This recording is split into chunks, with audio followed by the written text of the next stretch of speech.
Hello, everyone. Welcome back to another episode of the Squatter Camp podcast. The president has actually proposed a national dialogue that will be held sooner among the leadership. I don't know who are the people that are going to be part of the dialogue and what exactly are they going to discuss. But he has highlighted that they are going to discuss the issues of this country. I don't know which issues to be specific. But I do have a kind of a concern about these dialogues and all of that. And he mentioned that freedom was achieved through dialogue, prevention of chaos, civil unrest during the CODESA negotiation. I understand that part and all of that. I don't have a problem. But I feel more like the president is so much detached with the realities of the struggle of the young people of this country. And I want to query that why can't the president invite us, the young people of this country, to at least have some kind of access to ask the right question to the right person, to the president of this country. Our youth is actually suffering in silence, and many young people have lost hope in our country, and there's poverty, there's teenage pregnancy, there's drug abuse, and the crime is, the rate of crime is very high. And these are the issues that, in my own understanding, should be part of the discussions, especially the high rate of unemployment. And I think we should be able to be given an opportunity as young people of this country to ask the president directly that what is his actual plan about the rate of unemployment, which is very high in our country, and the crime, which is very high. The illegal immigration of people who are strangers, some of them are fugitives, are coming and flocking into our country 24 hours, and the criminal syndicates that are happening, and his own ministers who continues to be arrogant, who continues to perpetuate corruption on senior positions. We have seen the Minister of Higher Education appointing Gwedemantashe's son, all those kind of things. I feel more like we should, as young people of this country, be given an opportunity to ask the president directly what is his plan about this country. And the people of this country voted for him to lead this country. And if you fail, at some point we should be given an opportunity to be able to question you. What is your plan, Mr. President? I think he doesn't want to get embarrassed because some of these questions maybe he might fail to answer. I don't know, but him proposing a national dialogue, who are those people who are going to be part of the dialogue? Well, you want to know, he mentions a lot of people, and I have so much respect for the people that he mentions. I don't have any issues with them. The likes of Ntate John Kani, people who are in drama, people who are religious leaders like the Thabo Makhobas, and all of those people. I have so much respect for them. But I feel like, what about us, Mr. President? What about us? When are you going to listen to us, the ordinary citizens of this country? Don't we have a right just to have access to you and ask you straight questions? What is your plan about our country? When are we going to be given an opportunity? I believe in nothing about us without us. Why? Africans. Today I wish to address you about the National Dialogue, an initiative that has been in discussion by a number of leaders in our country and many other people for some time. This initiative has been gathering great support and enthusiasm since it was proposed last year. It has been endorsed by a wide range of formations across society. Over the last few months, we've been engaged in discussions with various entities on the purpose and the form of the national dialogue. In the wake of these consultations, there is broad agreement that given the challenges our country is facing at the moment, we should convene the national dialogue. The idea of holding a dialogue is not a new concept in our country. In many ways, having dialogues is part of our DNA as a nation. At every important moment in the history of our country, we have come together as a nation to confront our challenges and forge a path into the future in dialogue with one another. Through dialogues, we were able to deal with the challenges that the apartheid system caused in our country and achieved peace and overcame violence. Mr. President, with all due respect, we know that maybe you are aware that you have failed this country. You have failed this country. You are just another president given to us by the African National Congress. You remember 2017 when you were campaigning and promising us the new dawn, the Tumamina campaign and everything. We thought things are going to be better. But little did we know that we are actually heading for the West. And that whole thing actually made me believe that anything that is coming from the African National Congress is just rotten. It's a futile exercise. So as demoralized as we are as young people of this country, I don't know, maybe I might be wrong. I feel like it's a futile exercise for you to propose these national dialogues when you are not going to include young people of this country, that we can be able to ask the right question to the right person so that you can be able to answer, at least provide some clarity. Where are we going as a country?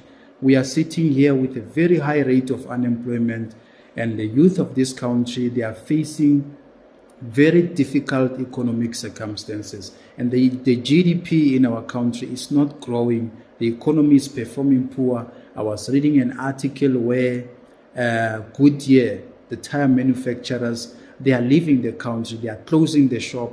And those are the things that we are worried about as a country, that, when factories are closing down and all of that, so the rate of unemployment is now going to grow.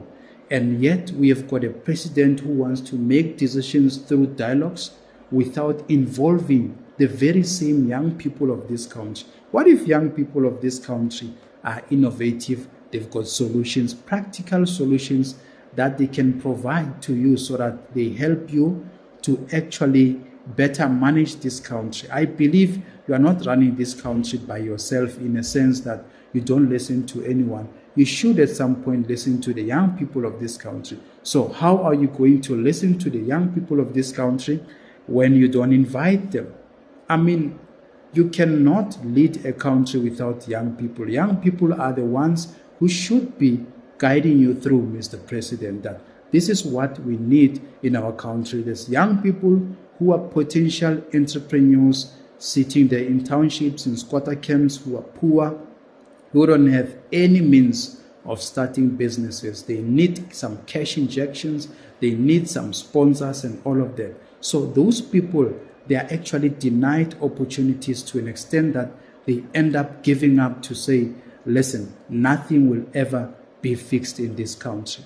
People are slowly losing hope in this government, the ANC government, and yet you continue to want to propose some kind of CODESA negotiation. What is it that should be negotiated? Is the parliament not a national dialogue platform where you should be discussing those issues?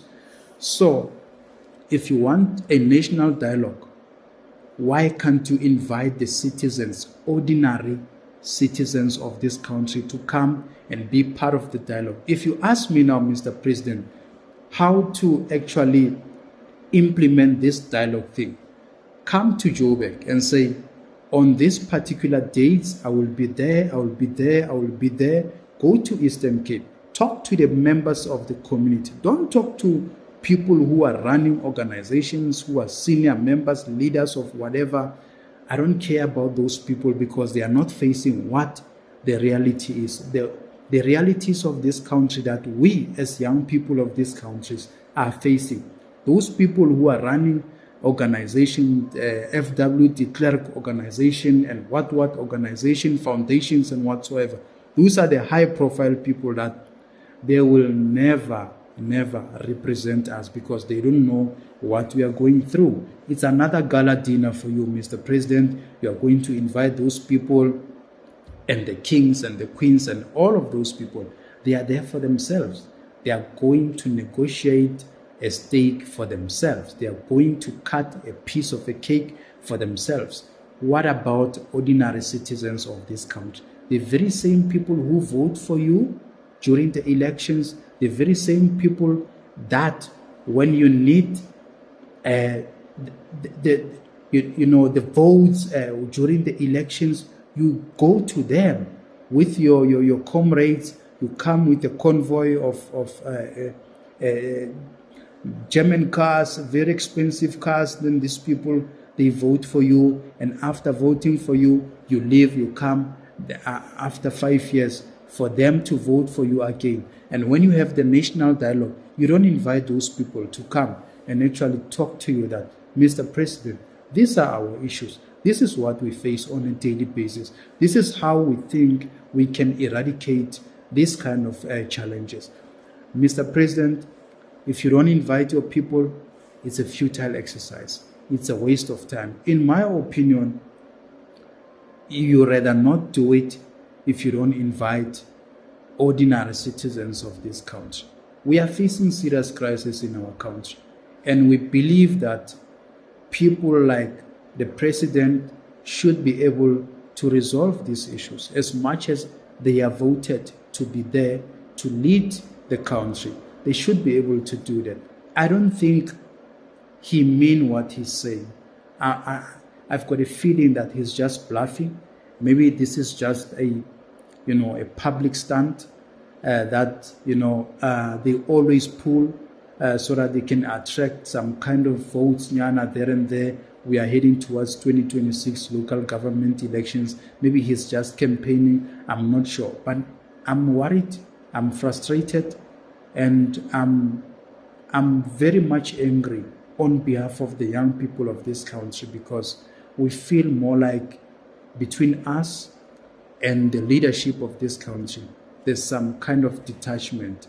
We are not united, and we sing different tunes because we face different challenges, and the leadership doesn't really want to listen to us. Because if you want to listen to us, invite us.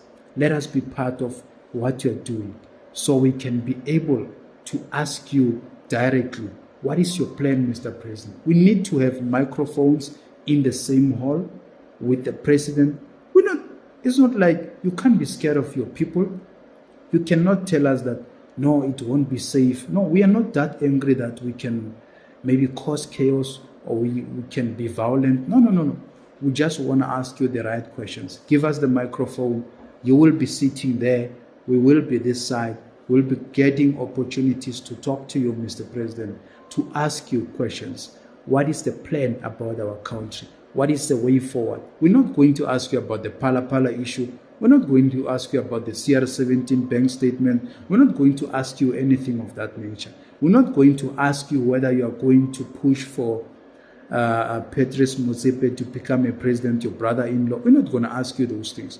We are going to ask you about the issues of our country. What is the way forward, where we are now, and where to from here? How do you feel about your leadership?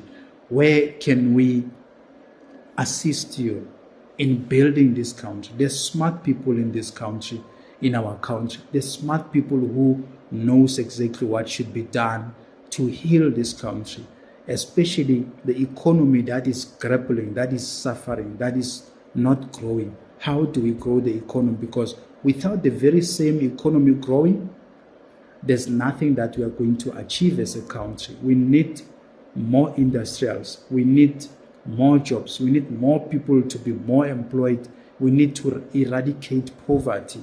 We need to deal with poverty. We cannot survive on handouts. We cannot survive on a hand-to-mouth, on a daily basis kind of lives. We are tired of that. We need something that is substance, that is of a substance, that is tangible, that we can touch to say, this is what we have as young people of this country.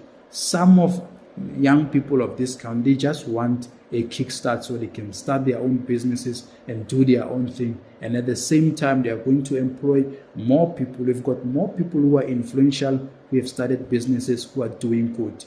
What is your plan, Mr. President, about those people? Why don't you help those people to grow, to scale up their businesses so that they can be able to help you by increasing the rate of employment, employing more people so that they can relieve you? Because at this rate, we are absolutely going nowhere. So I do appreciate the initiative, but I'm not happy when it does not invite ordinary citizens of this country. If you want a dialogue, on behalf of who? Who are you representing? So you want to make decisions about us without us? Doesn't make sense.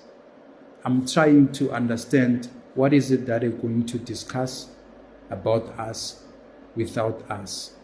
And no one is representing us as ordinary citizens of this country. That is my main concern. That what is this actually about? About us? Without us? We are not part of that. We can't be part of that. They are going to sit somewhere there in boardrooms because they can speak better English and talk about this and come back to us and implement whatever they discussed. Without us, it's another gala dinner. That one is another gala dinner, wasteful expenditure, and ordering seafood platter and all of that, and eating nice there. And, it's so sad, man. It's so sad. We need a leadership that will listen to its people. We need a leadership that will come down to the people and say, we are here, talk to us. We are listening. And then they take our concerns, they sit there, discuss, and find tangible solutions to help this country, because we are slowly becoming a history, a nation that can never be proud of itself.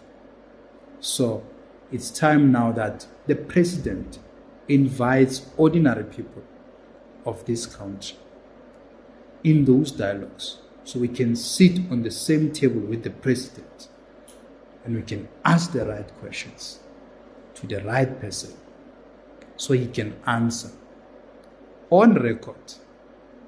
Please, Mr. President, when you see the president, make sure you relay this message. I sign out. Thank you. Next time.